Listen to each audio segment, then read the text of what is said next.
पंचमी इस बार शुक्रवार को आने से धार में माहौल गरमाया हुआ है, जिसे देखते हुए प्रशासनिक स्तर पर शांति व्यवस्था बनाए रखने के लिए सुरक्षा व्यवस्था चाक चौबंद की गई है। बसंत पंचमी पर धार की विवादित भोजशाला कमाल मौलाना मस्जिद में पूजा और नमाज कराना प्रशासन के लिए चुनौती भरा रहेगा। इसी को देखते हुए प्रशासन हर स्तर पर इस प्रयास में है कि बसंत पंचमी के कार्यक्रम आपसी सौहार्द एवं शांतिपूर्ण संपन्न हो, जिसको लेकर आज इंदौर कमिश्नर सुदाम खाड़े एवं आईजी अनुराग ने स्थानीय सर्किट हाउस पर हिंदू एवं मुस्लिम समाज के प्रतिनिधि मंडल से चर्चा की। चर्चा के दौरान जिले के वरिष्ठ अधिकारी भी मौजूद रहे। कमिश्नर एवं आईजी से हिंदू पक्ष ने मिलकर बसंत पंचमी को होने वाले कार्यक्रम को लेकर विस्तृत रूप से चर्चा की, जिसमें उन्होंने प्रशासन से सहयोग की अपील करते हुए कहा कि पूर्व में भी ऐसे हालात निर्मित हुए थे। हम चाहते हैं कि इस बार भोजशाला में होने वाले कार्यक्रम अखंड रूप से संपन्न हो। वहीं मुस्लिम समाज के प्रतिनिधि मंडल ने प्रशासन को अवगत कराया कि मुस्लिम समाज पूर्व में भी प्रशासन को सहयोग करता रहा है और आगे भी करता रहेगा, लेकिन शुक्रवार को प्रशासन को सहयोग करते हुए हम जुम्मे की नमाज में बड़ी संख्या में न जाते हुए समिति दायरे में संविधान के दायरे में रहते हुए सांकेतिक रूप से अपनी नमाज हर हाल में पढ़ेंगे। दोनों पक्षों से हुई चर्चा के उपरांत इंदौर कमिश्नर सुदाम खाड़े ने पत्रकारों से बताया कि बसंत पंचमी को आपसी सौहार्द एवं शांतिपूर्ण कार्यक्रम संपन्न कराने के लिए हमने दोनों ही पक्षों से चर्चा कर उनके विचार सुने। दोनों ही पक्षों ने प्रशासन को सहयोग देने का आश्वासन दिया। इसके साथ ही दोनों ने पक्षों से चर्चा के दौरान शहर में होने वाले बसंत पंचमी के आयोजन को शांतिपूर्ण संपन्न कराने में प्रशासन को सहयोग की अपेक्षा की है। श्री खाड़े ने इस अवसर पर कहा कि आजकल सोशल मीडिया का जमाना है और सोशल मीडिया पर कई भ्रमित समाचार प्रसारित किए जाते हैं, जिससे सभी को बचना चाहिए। उन्होंने मीडिया से भी अपेक्षा की है कि शहर में शांति व्यवस्था बनाए रखने के लिए प्रशासन को सहयोग करें और भ्रमित समाचारों से बचें। आईजी अनुराग ने कहा कि दोनों ही पक्षों से अच्छे माहौल में चर्चा हुई है। हमने दोनों ही पक्षों की बातें सुना और हमने भी अपनी ओर से प्रशासन की तैयारी की जानकारी दी। प्रशासन ने 23 जनवरी बसंत पंचमी को भोजशाला कमाल मौलाना मस्जिद में होने वाले कार्यक्रम के लिए पूरी तरह तैयार है और हमारी पहली प्राथमिकता शहर में शांति व्यवस्था बनाए रखने की है। शहर में शांति व्यवस्था एवं सुरक्षा के लिए पर्याप्त पुलिस बल धार शहर में है। इसके अलावा 200 से अधिक सीसीटीवी कैमरे शहर में लगाए गए हैं। इस दौरान कोई भी शांति व्यवस्था बिगाड़ने का प्रयास करेगा, उसे बख्शा नहीं जाएगा। Bureau report. क्या चर्चा हुई था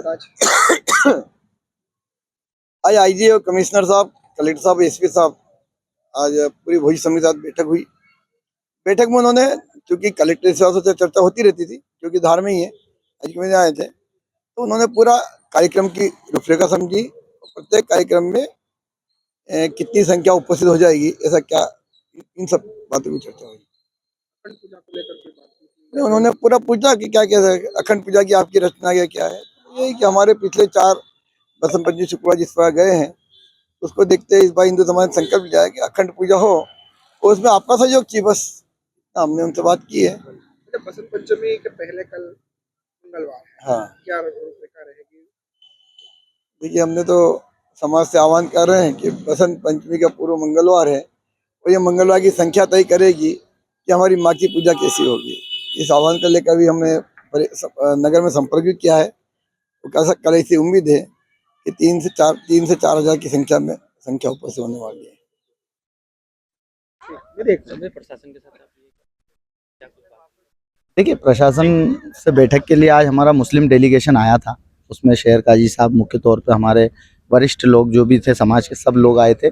उसमें यही निर्णय और यही बात हुई है। हमने हमारा पक्ष रख दिया है कि नमाज के लिए, लेकिन सहयोग हमारी तरफ से जो हर बार रहता है कि हम सीमित संख्या में जा सकते हैं, ये सहयोग की आप अपेक्षा रख सकते हैं हमसे।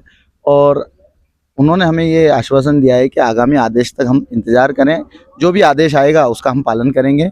और 23 जनवरी के अलावा भी हम लोग 26 जनवरी का मानते हैं। हम 26 जनवरी के हिसाब से चलेंगे, मतलब अपने गणतंत्र के हिसाब से चलेंगे।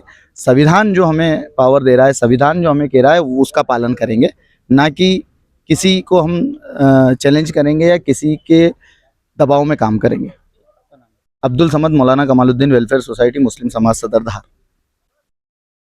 हम लोग, मैं और कमिश्नर साहब आए थे और दोनों पक्षों को बेसिकली अगर कोई मिलना चाहता था तो वो मिलने के लिए स्वतंत्र था। तो 2 पक्ष आए थे हमारे पास, हमारी बातचीत हुई है और बातचीत बहुत ही अच्छे माहौल में हुई है। हमने उनकी बात सुनी है। बात सुनने के बाद हमारे साथ कलेक्टर और एसपी भी साथ नहीं थे। उनकी बात समझ लिया हमने और फिर हम लोग एडमिनिस्ट्रेशन जो है हम लोग उसमें चर्चा करेंगे और उसके हिसाब से काम करेंगे। क्या कुछ उम्मीद है रास्ता निकलने की कि विवाद को टाला जाए?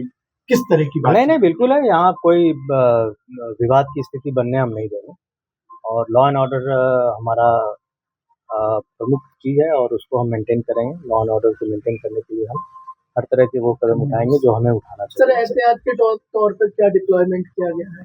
डिप्लॉयमेंट का बेसिकली मैं 1 हफ्ता पहले मैं आया ही था यहाँ पे और उस समय हमने बताया था लगभग 7,500 से लेकर 8,000 की फोर्स हमारी रहेगी और आधी फोर्स हमारे पास ऑलरेडी आ चुकी है यहाँ पे। आपने फ्लैग मार्च वगैरह भी देखा होगा, पिछले 2 दिनों में यहाँ चल रहा है।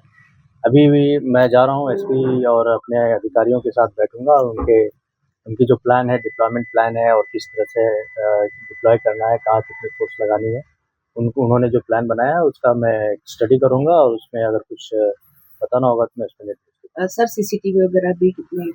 सीसीटीवी लगभग 200 प्लस 200 से 250 के आसपास सीसीटीवी कैमरे वगैरह रहेंगे। हमने हर जगह की मैपिंग भी की हुई है और 3D मैपिंग भी हमने करवाया है सभी जगह से और जिससे हमें पता चल जाएगा, अधिकारियों को बताने में भी सुविधा रहेगी कि जो हमारी गलियाँ हैं या हमारा मोहल्ला है किस प्रकार का है, किस तरह से जा सकते हैं और उसको हम लोग मॉनिटर करें। क्या उम्मीद की जाए सर बसंत पंचमी को? बसंत पंचमी में हमारा लॉ एंड ऑर्डर मेंटेन रहेगा। Thank you sir. Basant Panchami को लेकर आज दोनों पक्षों से दोनों को हमने सुना और जो परंपरागत जो भी बातें पहले होती थी वो भी देखा और दोनों पक्षों के जो उनके जो विचार थे उनको भी सुने उनके और प्रशासन की तैयारी वो भी देखने आए थे और कोशिश करेंगे कि शांतिपूर्ण तरीके से बसंत पंचमी का जो वो निकला जाए। सर दोनों पक्षों से बातचीत हुई है, बसंत पंचमी के त्योहार को शांतिपूर्ण बनाने के लिए क्या आश्वासन मिला है? ये तो दोनों पक्षों ने भी कहा है कि ये शांतिपूर्ण तरीके से ही होगा, उसमें कोई दिक्कत नहीं है और हम भी एहतियात के तौर पर पूरी तैयारी कर रहे हैं। मैं भी आपके माध्यम से अपील करना चाहूँगा कि चूँकि ये सोशल मीडिया का ज़माना है और कई बार भ्रामक खबरें सोशल मीडिया के माध्यम से निकलती है, मैं अपील भी करता हूँ कि किसी प्रकार की ऐसी भ्रामक खबरें ना निकालें और किसी को विश्वास भी ना करें। शासन प्रशासन पूरे संवेदनशीलता के साथ यहाँ काम कर रहा है और आप भी, मुझे लगता है कि आप सभी पूछें कृपया ऐसे खबरों का खंडन भी करें और भ्रामक खबरें ना फैलाएं। तो गौशाला में मीडिया के प्रवेश पर किस तरह का प्रतिबंध है? किस तरह जो प्रोटोकॉल पिछली बार का हुआ है वैसे रहेगा। सर मुस्लिम समाज से जो बातचीत हुई है, हम लोगों की भी मीडिया से उन्होंने बात की है। उन्होंने कहा है कि जो बात रही है वो सफल रही है और सांकेतिक नमाज की बात भी उन्होंने कही है। इसको लेके क्या कहेंगे? वो आदेश आता है उसका हमें इंतजार है, जैसे उसके बाद हम जैसे होगा उसका कार्रवाई करेंगे। Thank you.